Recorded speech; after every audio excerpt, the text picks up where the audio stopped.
podcast. My name is Russell. This is episode 9, and it's a podcast dedicated to sharing the learning of community development, connecting its workforce and its practitioners, and promoting the overall benefits of a community development approach. And I'm in Penarth, probably the grandest surroundings yet for a podcast recording, Penarth Town Council in South Wales. And I have the pleasure of the company of Andy and Mark. Hello. Hello. Hi, Russell. And we're going to talk social capital today. But before we do, what do people need to know about you? I'm Andy Green, launching a new social enterprise called Grow Social Capital, enables communities to transform themselves through harnessing the power of social capital. And I'm Mark Hooper. I'm founder of Indycube, which if we were to bottle Indycube, we would spend all our time talking about social capital. The thing that Russell forgot to say, not only is he in Penarth Town Council offices, he's in the wonderful Indycube offices in the centre of Penarth Town Council. So these grandiose surroundings are also Indycube surroundings. Subtle plug. Yes, okay, slap on the wrist. In advance, thank you for your time. And I think what's interesting, before we started recording, Andy, you asked about, who's the listenership, who's the audience for this, and kind of gave a little bit of example in terms of sort of demographics and professional work and outlook and maybe politics and things like that. And then, like you said, something along the lines of, we discuss social capital, and I think that's probably what we do, but it's one of those terms that can mean a lot of things to a lot of people, mean nothing to some people. And so I was interested, and have been for a while since we first got in touch with our social media, around maybe just kind of interrogate that term a little bit, pick it apart a little bit, and try to repackage it in terms that maybe some people do understand. That said, I come at this from a more traditional community development background, so working in and with communities, helping them collectivise, challenging inequalities, etc., etc. But like you just said, Mark, if you could bottle Indycube, its essence would be social capital, but more in a workplace sort of context. Workplace and people's lives as well. Yeah. I think increasingly we're realising that everything's connected and everyone is connected. It's the strength of the connections that's important. And this is where Andy and I started talking about this stuff as we were sitting watching Barrytown win, I think, with my first game back, watching Barrytown for 30 years that Andy dragged me to. And you spend the whole 90 minutes not just watching the football, but talking about social capital. A club that's owned by its supporters, absolutely, as one of increasingly more in Wales. So where do you come at it from then, Andy? Well, I arrived at social capital because, like most people, heard the phrase. I launched a community project in Barry, where I live, called the Barry Ideas Bank. An idea of an online platform where if you've got an idea to make Barry better, you can go. And in our phase 1, we learnt a very valuable lesson that it didn't work. So if you just have an online forum, asking for ideas, it doesn't work. And the key insight we gained there was actually an idea by itself is just an idle thought. An idea is only as powerful as the person behind it, and they're only as powerful as the people behind them. So they got on to this whole issue of social capital, got reading people like Robert Putnam, Bowling Alone, and realising actually that if you want to create change in the world, create change in our communities, you've got to do it through people and making those networks and relationships work to get the results you want and achieve social justice. And that Putnam book, Robert Putnam, Bowling Alone, the term relates to what he argues is an indicator, if you like, or a reflection on the declining of social capital in sort of late 20th century United States, where once upon a time, though you had thriving, numerous bowling leagues and teams, bowling was no less popular, but people were increasingly bowling alone. So it's a metaphor for every aspect of civic and community life with bowling alone, and I'd argue that if there's a Barry equivalent, we should call it Skittling No More. So I often use a photograph of my late father-in-law's Skittles team taken in Barry, a black and white photograph of 12 guys, but you got a guy, somebody's about 20, old guy about 70, posh guy, not so posh guy. And essentially we've just stopped hanging around in groups like that, and I think it's a profound influence. And the photograph's been haunting me post-Brexit. Just think, well, if there had been people alive to much richer discussions, different points of views, I've been interested to see how things might have been turned out different now. Yeah. And that resonates with me because my local pub to where I live in Cardiff has knocked down not just its beer garden, but its Skittles alley in order to create essentially a larger plot for supermarket lorries. Specifically the garden and the Skittle alley has gone, so there's a bigger turning circle for the articulated wagons that pull in, and it just strikes me as it's the wrong thing to be doing on any number of levels. They've articulated a wonderful example there, but so the issue is not only that fewer people skittling as there would do in South Wales, but then there's actually the less community hubs to do it in. So we've got a compound decline in the assets that can foster and harness social capital. So going forward, we face an increasingly stark, bleaker future of people less engaging, more atomised, more individualistic, a me rather than a we society. I think your example then, Russ, is really good as well, because what you've got is financial capital being more important than social capital. So if there was social capital being generated in the pub, in the skittle alley, in the beer garden, that's now considered less important than the pounds that come in to allow the supermarket to get their wider turning circle. And we're all accepting of that. We're saying that's good, that's something we're prepared to do, but we're losing so much on the other side. And because it's just, we personally don't value it enough. As individuals, we don't value our social capital as highly as financial capital. And it's not surprising, because you've got a situation whereby the whole world is set up in that way. And if you start to say, well, actually, different elements of capital are important to what we do, or different descriptions of capital, you could arguably start to create a different world. And that's where my interest is as well in this started. I think that if we recognise social capital as important as we did financial capital, we'd be in a different place. Indeed, our world, our reality is really influenced. As a communicator, I've always interested in the concept of memes, of how ideas spread. And our reality is not actually what is the best outcome, the most fruitful, richest for the widest community. It's actually governed by what's the easiest. So you see, say, in a world of, say, leisure, you get less few people doing it in clubs and teams, more solo down the gym. You see a decline in having a milkman because it's easier just to buy it from a supermarket. And I even say that even like the gesture of 2 fingers has gone down to 1 finger in my generation. So whatever easiest prevails as opposed to necessarily what's the best. And really we can either just go with the flow or take a stand and do something about it. The milkman example is really good as well. All of the, you can build real life examples from stuff that we do.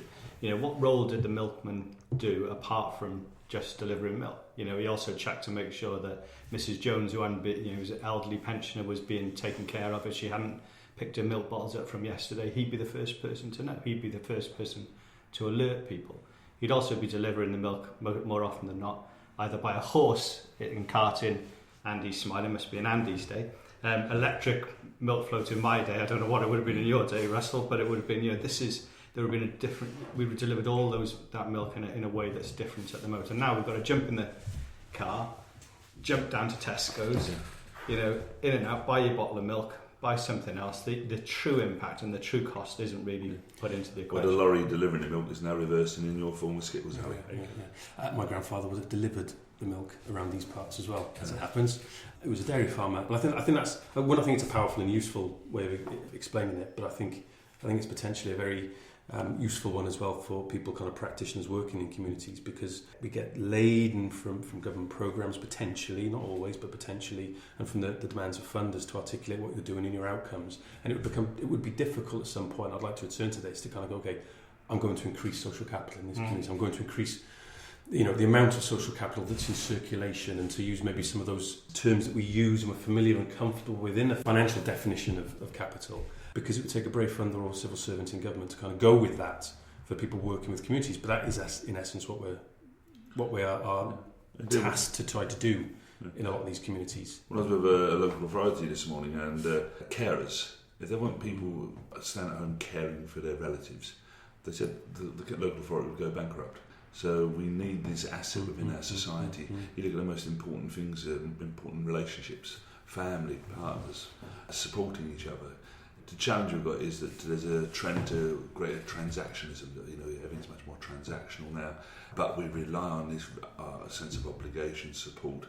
And without it, let's say our society will be bankrupt. So in terms of the typology of social capital, primarily got 3 types of what's called bonding social capital. So that tends to be more about a sense of identity, so a commitment to either a place or a group.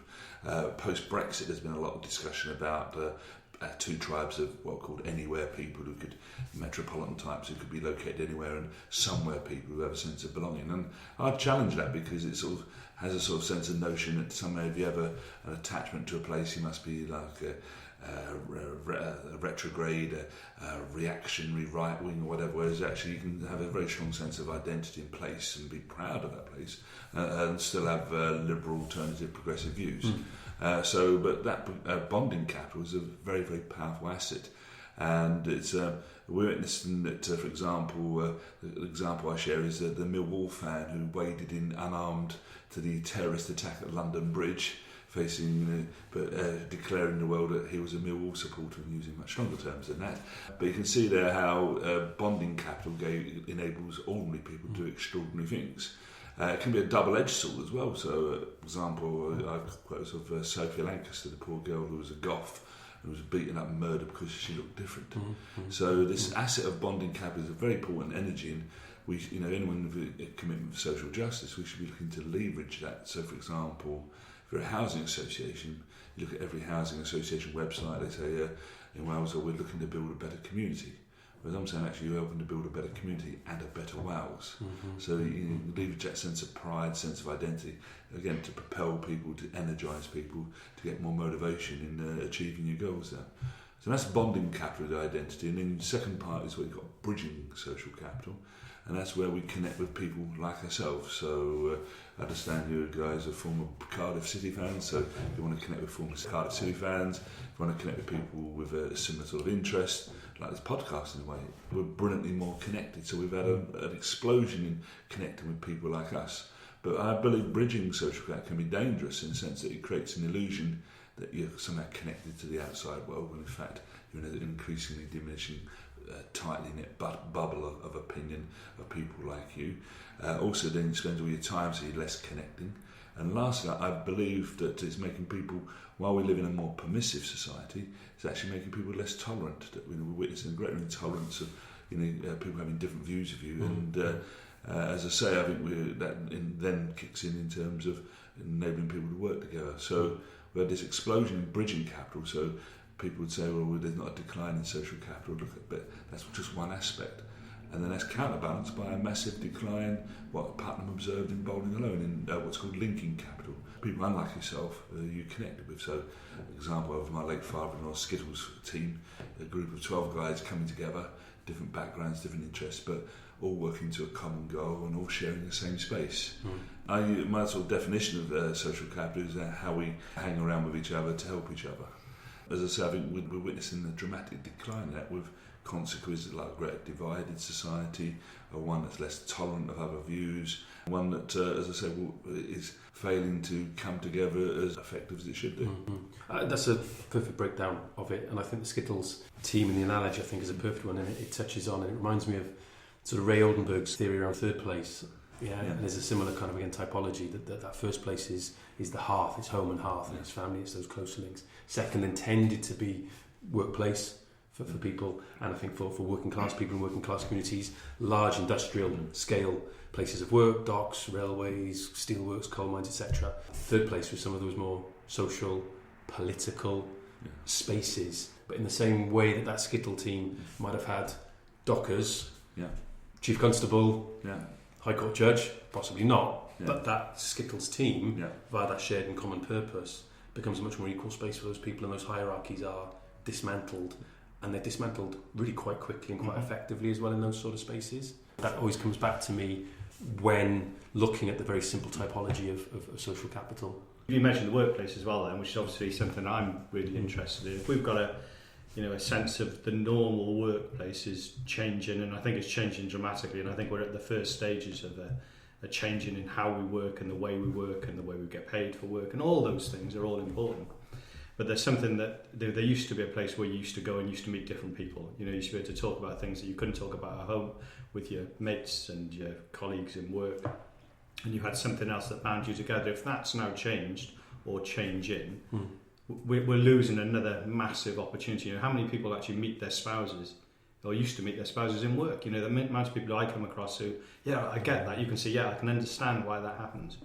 And now you can't do that anymore because you just meet less and less people. So Andy's point about some of this, your family may be the only physical relationships that you have with other people, where you speak to people, and there's a risk that you have these other relationships that you think are strong on social capital, on social media, and they're just not.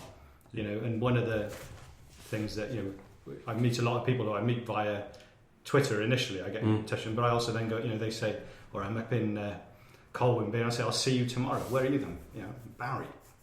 But this, actually going out there and meeting people and strengthening those relationships, I think is key. Yeah. And even, so you mentioned you were a family, so last night I had 5 members of my family in our living room. I was watching the telly, and all the other 4 were engaged individually in their own things on their own, either laptop, tablet or phone. So even though we occupy the same space, there was still this fragmentation, lack of shared experience, shared moment. And so, as I say, we're getting this atomization where we're getting like modular individual beings, where we, say, connect virtually with people, but less immediate effect. And I believe that's a less rich, poorer relationship than one where you're sharing and doing a common goal, coming together. We've touched on this before on this podcast. Some of that technology then enables people to articulate their voice, their opinion, their sexuality, their gender, their culture in different ways, to communicate in different languages in a way that maybe other traditional forms of community or their more everyday form of community, then let's put it that way, perhaps doesn't allow them. You touched on less tolerance, and I'd agree with that. So I think technology often is a double-edged sword in that respect. Well, I never talk of declining levels of social capital. I talk about changing levels. So you've got this paradox. On the one hand, we're getting amazingly more connected with anyone around the planet, and we're also getting anyone amazingly disconnected with the person on the same sofa or on the same street as you. Yeah. There might well be an online sort of skittling game in the same way like in Call of Duty you can compete with people in Paraguay, you can probably skittle with them as well, I don't know, but it's not necessarily the same. Well, again, I use that richness, the nuance of relationships, and crucially it's like, so for example, you've got a problem, will that person be able to come to help you? Talk about your street as well. We get out of our front door and we walk the 10 yards or whatever it is to wherever we parked our car. We no longer, how many people actually walk up and down their street to get somewhere? How many people spend that time and energy? Because when you do that, you meet people. There's a guy we've recently lost a dog, which was sad for all the family. It had been a dog that we'd had for a number of years, and I used to walk it every morning to the paper shop. And I used to pass a guy who used to stand on the bus stop every morning, and we didn't say much apart from, hello, how's the weather? But I don't know whether that was his only conversation that he had every single day.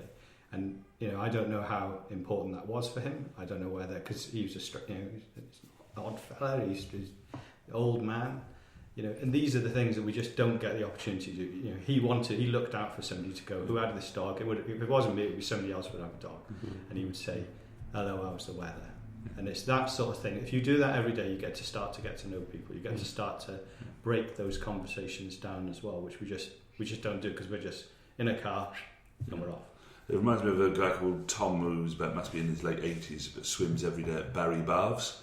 And the amazing thing about Tom is that he talks to everyone in the changing room. And I've witnessed him having 2 really good conversations where someone was giving him a housing advice, someone else was giving him a legal matter. He may not be the wealthiest man in Cash Jones, but he's very rich in terms of the connections he makes. And he was telling me how he was walking out with his wife one day and all these people saying hello to him. She said, where do you know all these people? So that's sort of, and the worry I have is actually that older people are seen as maybe a drain or something, but actually they represent a cohort with potential asset for wider engagement, and also actually they are role models for behaviours that we're in danger of losing out of this engagement with others, small talk. Yeah, I mean, I recall I cut my teeth in a sort of like a paid sort of community development role on an estate in Wrexham in North Wales. There was a scheme there that I think they're called HAVAL now. They were at the time the National Schizophrenic Fellowship, and they were supporting people with schizophrenia with their own individual tenancies, single people in the main. And some of them had some quite challenging mental health issues, other issues as well, often. And there was one guy there who was from Pwllheli originally, couldn't read or write English, Welsh was his first language. Couldn't, with all due respect, read and write Welsh particularly well, but that was his first language. English, nothing.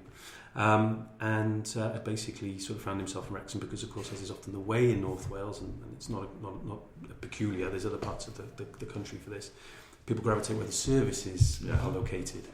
But anyway, he was doing okay on this estate, and the key worker with Havel at the time said to me, he said, he's taken a bit of a shine to you. I said, oh, okay, why is that? What have I done? Will you say hello to him? And I remember at that point thinking, this isn't that difficult, really. If you actually strip it all back, it's not that difficult. And it was essentially somebody giving him the time of day to just say hello. Now, I was able to converse in Welsh with him, which I think was also an additional bonus. But these were people who tended to be defined by the condition that they had. And it wasn't concealed that these were people who were being supported in this way. That was actually a key aspect of the service. It was important to kind of normalise these things. And we talk today about, it's important to talk and, talking matters, and there's all those sorts of campaigns, isn't there, around mental health to destigmatise it, and that's absolutely crucial. But we're going back sort of 15 to 20 years. Just because I said hello. It was remarkable how powerful that actually was for me at that time. A very powerful social capital tool we're advocating is the small asks. In Barry, I'm on the Barry Tennis Club committee, and if I ask for a volunteer for a committee, you get no one. If you ask people, however, can you put a leaflet down in the street, no problem. Yeah. And just a simple asset of every business person, every organisation. What's your bank of small asks that we can connect with people? So you go to the doctor, say thank you doctor for my prescription, and the doctor says, before you go, can I give this card with some?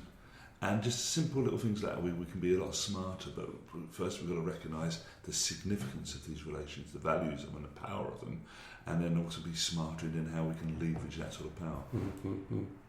That's a perfect example of how simple you could actually begin to develop. I want to use the word informal, it's not the right word, but a very sort of organic then way of social prescribing. It doesn't require huge programmes and frameworks and commissioning cultures, but just getting those key people, because GPs are key people in that. Exactly. In that sort of those sorts of communities. Or even in an office, someone in one place they just got one waste paper basket. You're talking to your colleagues as you walk to and throw the basket. So I think you're right about simple stuff. But if you brought up the workplace again. So we had big printers at our first Indycube. We had one great big huge whopping printer that would print all different colours, all different shapes and sizes, and it was a shared resource. And it became very expensive, so we got rid of it. And we said, I'll tell you what we do. If you bring a printer in and you need something, and Andy needs something printed, instead of coming to us for the printing, go and see Russell and make him a cup of tea in return for that piece of paper. It's little things like that that then create the opportunity for you to stand there while your printer's chugging this thing out to talk about. So tell me about football, tell me about your kids, tell me about this. These small conversations are then what builds stuff. And then from a business perspective, that's people want to do business with people they like and they trust, and it takes time for these things to bed in, and you can't change it. But this is all a choice. The thing that we're talking about, people would rather at the moment be atomised. It's easier to be locked away, worry about your own stuff rather than worrying about other people. Andy talks about the stuff that he's involved in, and there's a stack of other stuff that he's involved in that I'm aware of, and all of a sudden you're putting a lot of this rebuilding our social capital is on fewer and fewer people's heads at the moment, and I think there's a real risk of burnout of that. And the other thing that comes with it is that people need to jump into the real world to be able to pay to do the interesting stuff. So from my perspective, I think this thing is so valuable. I think this is the sort of thing that we just need to go and pay people to do and just let them get on with it. This isn't a prescribed service. This is a go and have tea, go and have cake, go and have beer, meet people, and make sure that it's not just the same old. Well, the challenge you've got is if things are easy, people do it. And social capital actually isn't easy. I was in a supermarket and I was looking at the queues where self-serve and the queues with a real person serving you, talking to you, and and everyone was flocking to the self-serve.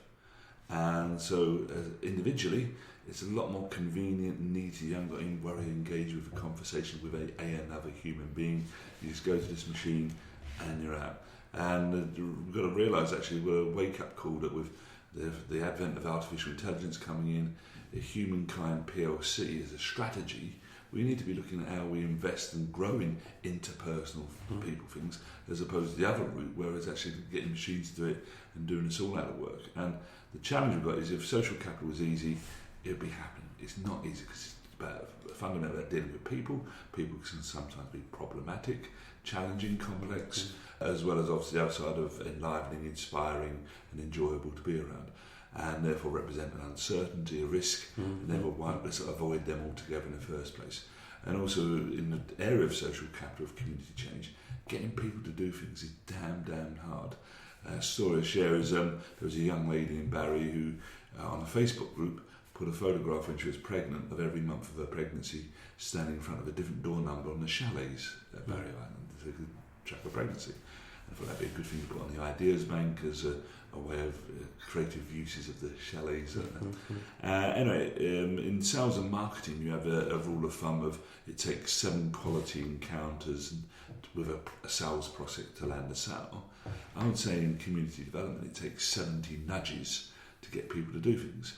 In the case of that young lady with a photograph in front of chalets, even more golden because it's my own daughter. And saying to her, do you love your dad? Even that. So just getting people to do things is very tough, uphill, but nonetheless, if you want something that's sustainable and makes far better use of resources, then social capital is a great opportunity. And one of the challenges we face is that if you engage with people, it really got 2 speeds. You can either be lightning fast because you can connect with people and it makes things happen quicker, or it can be glacially slow as you've got to write for connections and the result of 70 nudges to take effect. But whereas if you've got a transactional relationship, you've got a known planned route, you've got what might seem as the least risk. The challenge is we haven't got the resources for those transactions, and they're increasingly shown to be inadequate or insufficient. You talked about Tom earlier. How do we get... So I think social capital is difficult. I think it takes time consuming, it's effort, it's risk, all those things. It's, people you can talk to them, they can ignore you. How many times has that happened? Say hello to someone, they just completely think, what's going on? Is it me? Is it? This is a tough thing that you get rejection from. But there are people out there who are brilliant at it, and they're often older as well. So how do we bring their experience and their role model into life for other people? How do we show that this is actually a worthwhile experience? It's actually good for you. It's good for you to meet people. When you meet new people, I think it opens up different avenues that you would never, the opportunity for serendipity that you wouldn't have if you didn't meet people. You don't know where that's going to go. So is it something about the Toms of this world? We need to find a way of highlighting what they are, how good they are, how important they are to society. Well, I think we need the mainstream social capital, so it's not just a term that people may have heard of and understand. And then secondly, also, so for Tom, I coined the phrase a young git. So he may be old in age, but actually in terms of his mentality, he's young. He's got a comfort zone far bigger than most of the people a fraction of his age. And therefore, so it's about reframing behaviours and not putting them in negative, actually celebrating and highlighting actually that we need to celebrate, because if you don't, there's a massive cost, and our world's going to be a poorer place as a result of that lack of engagement, that lack of ability to connect with each other.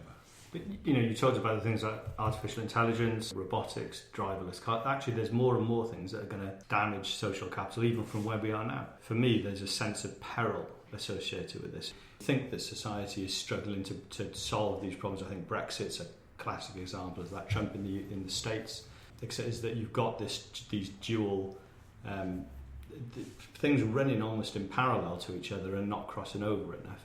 And if that's what it is today, you've only got to cross this a few years' time, and I think we're very close to that. I think the rise of the way that we interact, the way we shop, already the way we shop. We don't need cashiers anymore. We've just got, the supermarkets have got them just to not make a load of people out of work. This is, we could deal with non-cashiers today. Yeah. Well, example, Sport Wales in their last survey, they identified that volunteers have gone down from 10% to 9%. And those people are actually having to work volunteer for more hours. 1% doesn't sound much, but that's 1% of a very small base. And those people are a walking advert for don't volunteer, and when they go, it's going to be even more catastrophic. And so the challenge we have is that we have a society where we've got overall declines in social capital. My daughter had a baby. Fascinating watching her being like social capital and speed.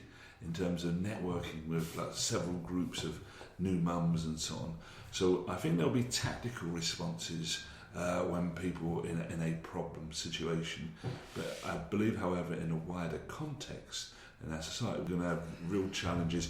Go back to community development and your experience as well, Russ. Is there a stronger sense of social capital that's still in some of our poorer communities that we're missing? And I wonder whether the city, agglomeration, the metropolitan elite that we're talking about, are they less likely to have strong social capital? But will you see it more in some of the... I think there may be, and you talked about sort of the nature almost like of the transactional sort of relationships, and I think there's perhaps a little bit more of that then in that sort of metropolitan context. I think in my experience in some of those communities, you have very deep attachments to place, particularly in the coalfields. Yeah. Most coalfields, people that are born there, they live there, they die there, and that attachment to place can be a double-edged sword. But I think the pros do far outweigh the cons, and I think on a very practical basis, when you're trying to engage with people in these communities, that attachment to place is one of the buttons to push, if you like. But I think in some of those areas, I think that it is being undermined because people talk about the rugby club, but the rugby clubs will be drawing on those same volunteers in the same scenario that you referred to earlier, Andy. And I've seen any number of community groups relying increasingly on a smaller and smaller and older volunteer base or activist base. And I think the worry is it doesn't seem to be valued by too many policies in too many places, frankly, different parts of the UK, national, regional, local, whatever, that encourages those people to have the time to do some of those things, which is what you were coming back to a bit earlier, Mark. Because people will have responsibilities for families, just like those older volunteers and activists did when they were parents and were probably doing proportionately less.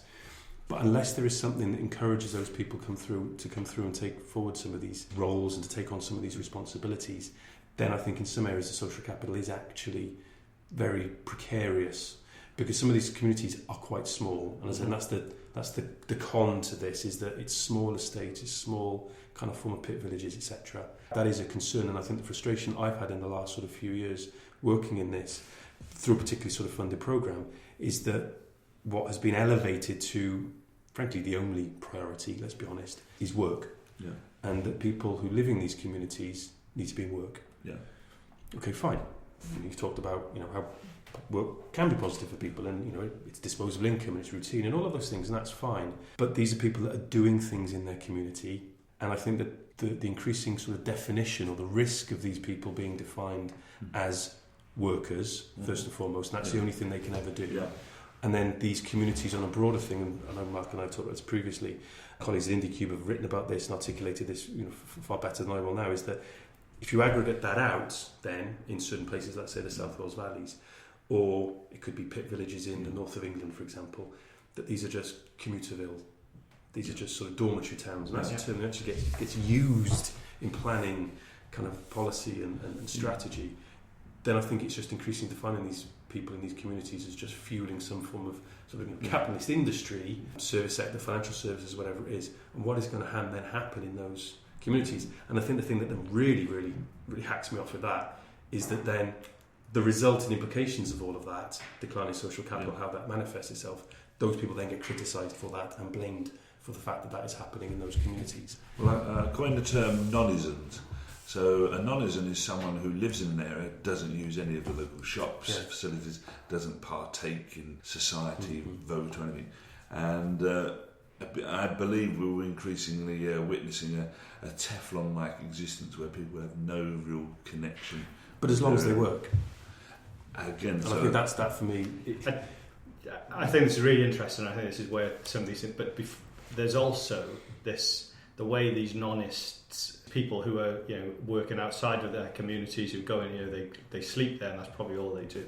When they do interact with some of these services, their demand level is really high, and when people fail them, because people fail, they just go, well, I'm not going to use you anymore, and I'm not going to send my kids to scouts because they didn't have X, Y, and Z that I expected them to. Instead of actually going, well, that's my responsibility to go and sort. That isn't inbuilt in them anymore. That's something that is they're a user of services, and they'd rather pay than actually put the energy into solving some of these problems. That's something that's coming in with this everything is monetized, isn't it? Even charitable services are now monetized, and that's one of the reasons we get charity bosses being paid so much as well, because they can say, well, actually, I could go and get my job elsewhere, but I've chosen to do this. These things are all linked. We've got hidden costs. You mentioned Scout movement. There was I believe there's a 36,000 waiting list for kids to become a Scout, but there's just not enough Scout masters taking part there. And I think one of the words aware of is use the word volunteer, because that again has a clear role of someone who's like either amateur or somehow like either a middle class thing to do. Whereas actually, I just prefer the term bigger citizen. So it's actually about being like living a bigger role where you connect, you do things, you're prepared to do things at no cost to you, that might even have a cost to you, but it's all part of being part of this a bigger society. So I think Cameron was wrong in launching the big society as a top-down initiative, and a brand that has really become toxic. And I think what we actually really need is bigger citizens, which is like working from the bottom up, where emergent with people assuming greater responsibility for their own destiny and the destiny of their communities. Going back to work, I agree with you, Andy, but going back to your work point as well, if we are in a situation where there will be less work, now this isn't in policymakers' framing at the moment. They think it'll all be okay, we'll be able to train ourselves out of the problems of automation and artificial intelligence that are on their way. But if they're wrong and we have a situation of less work, then everything that we've just described in terms of the way that we value people is gone. So even now, you described if people have got work, then they have a better value in society. All of that goes. So then what do we do then? And what is that situation? How are we in a situation where this is going to get, like we suggested, is going to get much worse? Or will societies actually realise that there's something more to the world? Because people, how many people do we know personally who work their lives, desperately unhappy and then die? And that's life. There's got to be something more worthwhile to things. And why is it that you wait until you're on your deathbed to think, well, actually, it's not all about the money I've amassed. It's actually about all the connections I've made. And why does it take that long to do that? And is there something we could learn now that would stand us in better stead? And I think this is I'm an optimist for social care. I think there is a peril, but I'm an optimist because I think the world is changing so quickly around us that we've got to find something to hang our hat on. Now, while we're in a world that we still have to buy stuff, it becomes an issue. Yeah. Well, I'm not so much an optimist, more of a determined resistor that we've got to be assertive. I coined the term unsociable capital, which is, you can drive in a car, so that means you don't go on a bus. You can order online, it means you don't go in shops. You have a takeaway curry, it means you don't go out of the house and meet 3 people at least on the way to pick up your food. And there's all very convenient things, and I'm not knocking them, but there's a cost and consequence. And I think we've all got to be aware of unsociable capital, and therefore look at saying it needs to be counterbalanced. And we can counterbalance by asserting, like being the Toms of the world, and talking to strangers, smiling at people, making connections, as well as connecting, being part of wider groups, all making small asks, helping, obliging. I think really from a million and one small acts, small tiny gestures of social capital, we can create a better world.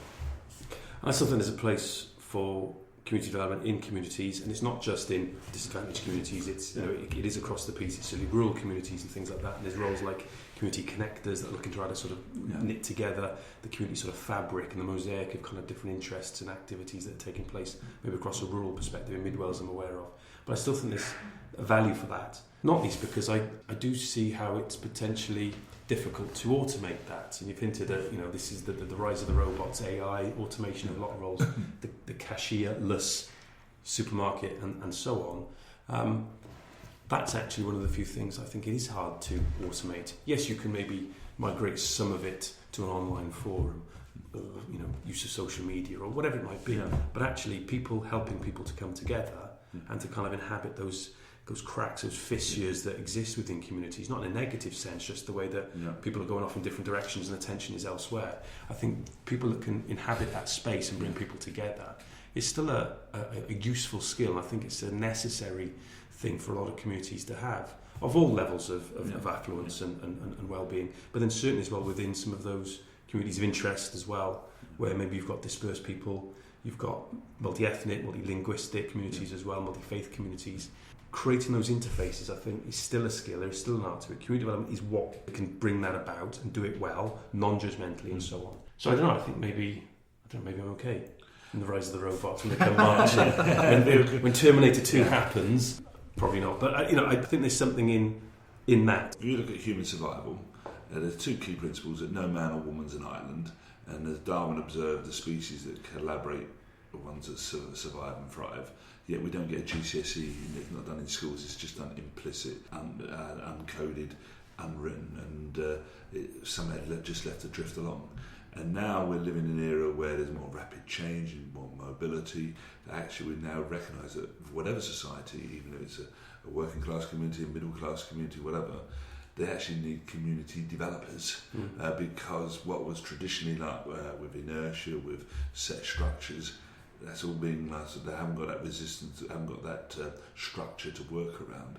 And so we're going to need to invest. So in Barry, for example, we've had like 2,000 new houses built on a waterfront development, but zero effort, as I see, about knitting those 2,000 individual houses into a community. Mark and I are very keen on a role what's called a tummler. That's Tummler. It's a Yiddish word meaning for someone who gets a party going. So you imagine a scene as a bar mitzvah, they've got the booze, they've got the dance, the music, but no one's dancing.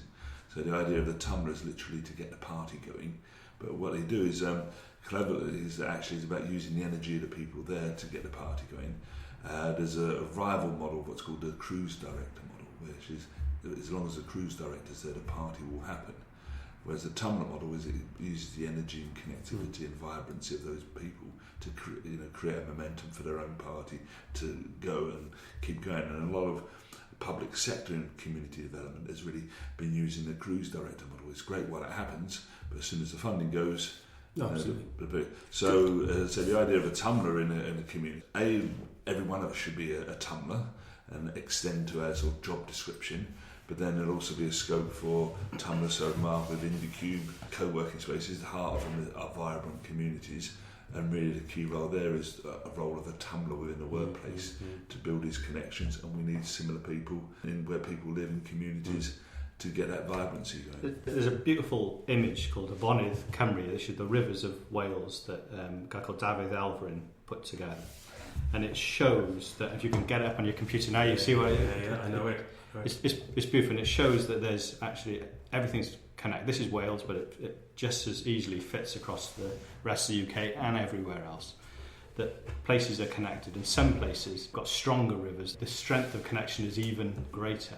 And what we need in these community connectors, we need these people to cross between different places. And if there's a riverbed that's run dry, they dig out that riverbed. This is the hard miles of this, is that some of these places have been left for such a long time, either isolated or isolated from other communities, but they're also isolated from themselves as well. So you need to dig streams out and dig rivulets out in the communities. Now you need to link communities together. And some of those communities haven't been linked, especially in the South Wales valleys, since the days when we took a load of coal out of their spaces. They were linked then. There was I was up with Andy in Wakefield a few years ago. This one guy was talking to us, they were a couple, and the guy was saying that his granddad used to work in the pits around Wakefield. There were 7 pits around Wakefield. He lived in the same house all his life, and he walked to each of these separate pits. So he knew everybody in those areas. It just shows that there was a community that was bigger than just them, and he was one of those people who just spread. So sometimes it took him 2 hours to walk to work, and other times it was 15 minutes. But as he moved around, and he would have been an example of this digging out of rivers. But when we value that sort of stuff, how do we pay for it? This comes down to hard bucks. At the moment, if we pay through it I'm concerned about the public sector or even some of the third sector organisations. What you do, you'll have a load of measures that aren't related to social capital. And what we really need is to find the people who do it. And there's 3 of them in this room today. We just need them to go out and just do what you do. And I know you, Russ. That's what you do. You just connect people together, and you do it because you enjoy doing it, and you know other people who would do the same sort of thing. How do we get those people out there doing this? I'm a big advocate for basic income, and if I had a test of how to prove the value of basic income, these connectors would be the first group that I would test. And as well, they exist in the communities that we are referring to, the Wakefields and of the world as well. And these people don't have to be imported. Now, there may need to be some form of support. More lately, my community development career has been around supporting people with some of their practice. So it could be around, risk assessments, it's around equalities, and just making sure that those rough edges are polished off if and when they exist or occur. But they exist. Yeah. And I actually think in Wales, and this isn't a podcast concerned with solely Wales, but I think in Wales, they are there in abundance. Yeah. As well. I think there are lots of communities. So I used to think that they were more in abundance in Wales than other places, and I realised that I was being a bit myopic in this. And this is, this man's in the room. He said, "Come to Wakefield with Indycube," and you realise the same issues, the same strength is there. It's just not being enlivened. And you find these people because they're there. They're the people who turn up to things. They're the people who are interested in things. They're the people who will engage you in conversations. They're not the people, in my opinion, who are just chasing grants and money. These are people who they're givers rather than takers. Yeah. And they're there. At the moment, we don't value them enough in society. But when we start to, I think we'll start to see a huge or the growth. State is trying to turn them into things that they're not, and they then burden them with things around, we'll get people into work. This is the reason you run this podcast, because you come up with these. That was perfectly put. I don't want to appear negative about the future of social capital, in that I'm a great believer in the phrase, the future's already here, it's just unevenly distributed. So really the challenge we have is that we live in a world where there are many, many problems, but there are equally pockets at the future of how things do with communities, groups engaging, collaborating, coming together and creating a better world for themselves. And the challenge I really see is that we need to both invest and build the size and capacity of that gene pool of change makers. The good news is, you say, they're already there, we've got tremendous assets, and it just requires really a reframing of how we see the world, how we see the concepts such as assets and outcomes, whether it's just solely about work or wider benefits. So we're optimistic with, for example, ideas we've got for developing community ideas banks. We've shown for our project work in Barry that having an online platform doesn't work. However, blended technology, there's a definite role there. So we primarily offline, where you connect people face to face, but then use the technology to make new connections, support capture, asset capture connections. So there is grounds for optimism and a way forward, but it's optimism with very much a rolled up sleeve of it's going to require a lot of work, determination, but I think we can get there. Yeah. Jen, I feel we've exceeded our allotted time. If not, we're about to. So I'm really grateful for your time and your input. So we've discussed social capital, sort of broken it down into its sort of threefold typology. I think contextualised it a lot, actually, in work, in terms of communities. Any number of new terms for me, Andy, to take away, so I'm grateful for those. Even a Yiddish one, which I wasn't expecting. So anyone listening to this, if there's one thing they can do is to go and get a party started somewhere. That would be a good indicator for this sort of work, actually. Can I suggest one thing to do? Okay. Just so I buy my turkey every year from the local butcher. Pay your £10 deposit, and they give you a little slip saying, please come back on the 23rd of December to pick up your turkey. And they always say to you, don't come early, because if you come early, there'll be a big queue.